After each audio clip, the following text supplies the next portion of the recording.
Ο μπετονίτης είναι ένα αργυλικό πέτρωμα συστατικό του εδάφους με πολλές εφαρμογές. Θα εξετάσουμε αν έχει ηλεκτρικό φορτίο.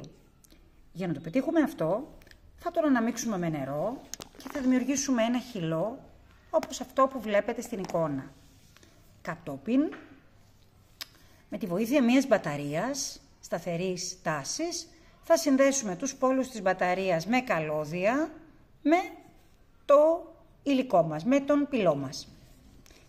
Και για να δούμε τι θα παρουσιαστεί αν προσπαθήσω να απομακρύνω τα ηλεκτρόδια από μέσα, το αρνητικό, αυτό που είναι συνδεμένο με τον αρνητικό πόλο της πηγής και το θετικό, αυτό που είναι συνδεμένο με το θετικό πόλο της πηγής. Βλέπετε τεράστια διαφορά στη μάζα του πυλού που έλκει το κάθε ηλεκτρόδιο. Αν θεωρήσουμε δηλαδή ότι ο θετικός πόλος της πηγής είναι έτουτος εδώ, έλκει ξεκάθαρα τη μάζα του αργυλικού πετρώματος, του αργυλικού πυλού που έχουμε δημιουργήσει.